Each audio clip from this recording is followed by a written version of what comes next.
광고가 아닌 생생한 현직자들의 목소리가 담긴 직업 이야기. 지금부터 시작합니다. 한잡 합시다. 네, 저희 오늘 잡투 36번째 직업을 좀 만나보는 시간인데 오늘은 어떤 직업이냐? 우리 연님 한번 소개해 주시죠. 어떤 직업이죠? 브랜드 경험 디자이너 분을 모셨습니다. 반갑습니다. 반갑습니다. 안녕하세요. 안녕하세요. 우선 간단하게 자기소개 한 번만 좀 부탁드릴게요. 안녕하세요. 브랜드 경험 컨설팅 앤 디자인 회사 위디딧을 운영하고 있는 명재영이라고 합니다. 반갑습니다. 브랜드 경험 디자이너 좀 들어보셨어요, 연님? 저는 사실 안 들어봤어요. 저도 사실 안 좀- 들어봤어요. 네. 아니 사실 이렇게 디자이너면 디자이너, 브랜드 디자이너도 뭐 알겠는데 브랜드 경험 디자이너라고 하니까 사실 조금 생소한 감은 있거든요. 아주 짧게 한마디로 말하면은 고객 뇌에다가 브랜드에 대한 경험이나 체험 같은 것을 만들어주는 것이다 라고 생각해 주시면 돼요. 아주 한마디로 요약을 하면은. 그러니까 약간 무의식에 브랜드 경험을 딱 인지시켜주는 약간 그런 맞아요. 느낌이네요. 결국에는 마케팅도 비슷한데 소비자들 뇌 안에서 인식의 싸움에서 이겨야 되는 거거든요. 품질 평준화가 되어 있는 상태. 그럴 때 소비자의 선택을 받아내는 것은 브랜드다 라고 하시는 거죠. 네. 그럼 그 역할을 하는 게 이제 브랜드 경험 디자이너이다. 제가 이 얘기를 들으니까 현 업무 부분의 질문이 되게 흥미로워질 것 같아요. 그러면 브랜드 경험 디자이너로 딱 이렇게 하시게 된 계기가 있을까요? 저는 사실은 아버지가 사실은 화가세요. 오. 그 화가셨던 게 굉장히 저한테 영향을 많이 끼쳤는데 아빠 손을 통해서 아름다움이 무엇인가에 대해서 계속 접하게 되었던 것 같은데 파슬리는 이렇게 뿌려라. 참깨는 이렇게 놔라. 약간 이런 느낌인가요? 되게 미적인 이런 얘기들을 많이 들으셨을 것 같아요. 네, 맞아요. 되게 그런 네. 영향들을 어쩔 수 없이 많이 네, 해봤을 맞아요. 것 같아요. 경영에 좀 관심이 많아가지고 디자인과를 나왔는데 네. 경영대 수업을 막 도강을 했어요. 디자인과 경영의 사이가 무엇인가 계속 고민을 하게 되었고 거기서 찾은 게 브랜드 경험. 예. 미대 쪽을 전공하시고 경영과 함께 좀 접목이 돼서 지금 이 자리에 또 대표로 활동을 하고 계신데 그러면 또 궁금한 게 네네. 뭐 이렇게 경영도 하시고 디자인도 하셨다고 했는데 굳이 관련 학과를 나올 필요가 있나요? 디자인과나 경영학과 나오는 게 유리하긴 한데 꼭 그렇지는 않아요. 왜냐하면 시대가 너무 빨리 변하고 그러다 보니까 사실 학문이 필요 없는 게 많아요. 당연히 이거 무시하는 건 아니죠. 당연히 딱 필요한 건 알고 있어야 되는데 사실 실무가 더 중요하기 때문에 그러면 꼭 필요한 역량 같은 게 있을까요? 우선은 아름다움을 캐치하는 능력. 그러니까 아름다움이라는 것은 어떤 시각적인 아름다움뿐만 아니라 철학적인 아름다움. 뭐 예를 들어서 저희가 뭐 시를 들었을 때 감성적으로 아름답다고 말하잖아요. 네. 그런 아름다움을 볼 줄 아는 이런 게 되게 중요하고요. 그거 플러스 그거를 기획할 줄 아는 어떤 기획력, 로지컬한 띵킹 이런 것들이 좀 중요한 것 같아요. 맞아, 기획력이 엄청 중요할 것 같긴 해요. 그것도 약간 타고난 감각적인 것도 필요로 하겠네요. 아 사실은 좀 재수없을 수 있는데 약간 있는 것 같아요. 그 감각이 좀 있어요. 네. 약간 디자이너 분들은 스스로 약간 그런 거에 대해서는 좀 자존감이 높아야 될 것 같은 느낌은 있어요. 아 자존감 없으면 사실 못하긴 하죠. 네. 그래도 만약에 나 디자인과도 아니고 막 경영학과도 아니고 근데 빅스 디자이너가 하고 싶어요.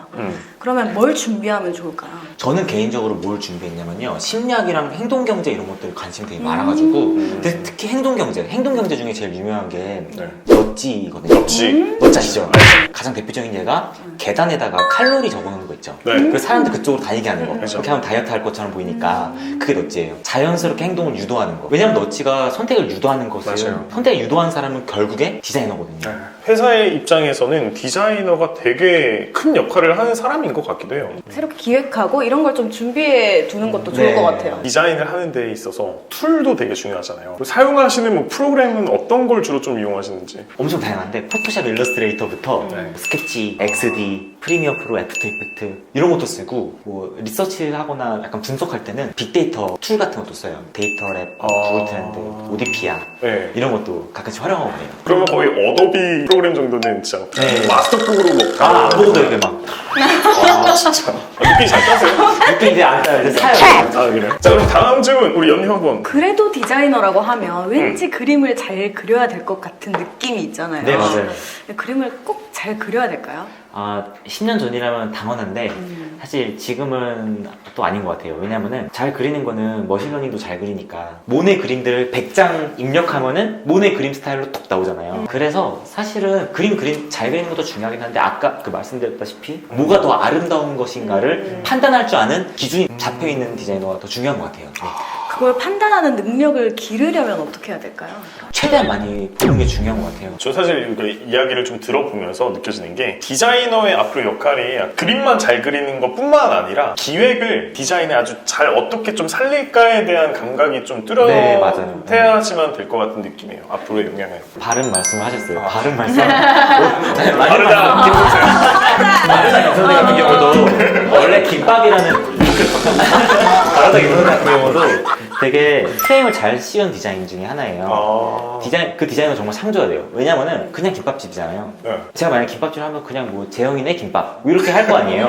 근데 바르다 김선생의 디자이너는 어떻게 인지 프레임을 씌웠냐면은 거기다가 선생이랑 바르다를 넣었어요. 그래서 높은 가격을 주고도 우리가 돈 내고 사 먹는 거예요. 가격이 2배 줘도 잘 팔리는 거예요. 그러니까 그런 식으로 디자이너의 역할이 이제는 예쁘게 하는 것이 아니라 어떤 프레임을 쌓을 줄 아는 능력이 중요하다는 거죠. 기능력. 말로 설명이 잘 안 돼도 머릿속에 딱 아마 다들 딱 각인된 뭔가 있을 거예요. 맞아요. 그런 게 브랜드. 그러면은 디자인이랑 좀 관련은 없는데 공부하면 좀 도움이 되는 게 있을까요? 있어요. 제가 두 가지를 말씀드릴 거예요. 아까도 말씀드렸다시피 첫 번째는 행동경제, 넛지. 네. 두 번째는 뇌과학이에요. 말씀드린 행동경제학 같은 경우는 behavior finance. 제가 이거는 실제로 브랜드를 만들면서 이것들을 적용하면서 진짜 도움이 많이 됐던 건데 자연스럽게 행동을 유도하게끔 우리 같은 경우는 구독이겠죠. 자연스럽게 행동을 유도하는 거 또는 구매 버튼 누르게 하는 거 아니면은 뭐 매장에서 실제로 카드 꺼내게 하는 그런 것들에 대한 행동 경제학. 행동 경제라는 게 어떻게 보면 또 심리 쪽이랑 관련이 있는 학문인 네. 것 같은데 네, 맞아요. 심리학은 별도로 공부를 할 필요는 없나요? 당연히 있긴 한데 저도 지금 공부 중이에요 사실은. 모든 직업이 그렇겠지만 특히나 들어보니까 디자이너는 계속 공부해야 그렇죠. 되는 직업이네요. 네. 공부는 끊임이 없죠. 네. 끊기는 있어도. 네. 네. 아이고. 아까 그러면 행동경제학 그리고 뇌과학 두 가지 요소 말씀해 주셨는데 네. 뇌과학은 어떤 학문인지? 뇌과학의 필요성에 대해서부터 먼저 말씀을 드리면요. 결국에는 우리가 뭐 구독 버튼을 누르거나 구매 결정을 일어나는 것은 뇌잖아요. 사실 그래서 시장의 최전방은 그러니까 뇌가 아니에요 사실은. 의도나 행동, 판단 그리고 의사결정 같은 것들은 인간의 욕구, 욕망 이런 것들이 뇌에서 일어나기 때문에 뇌의 어떤 프로그래밍이 어떻게 되어 있다는 그런 것들 때문에 일어나기 때문에 그래서 뇌과학이 좀 저는 공부를 해야겠다. 가장 대표적인 예가 뭐냐면 치토스예요. 치토스가 브랜드를 리브랜딩하고 패키지를 다시 만들 때 네. 어떤 식으로 했냐면은 실험 참여자들을 fMRI 기계에다 넣고 네. 거기서 영상을 보게 했대요. 치토스 과자를 먹는 영상을 언제 뇌가 가장 활성화되냐면은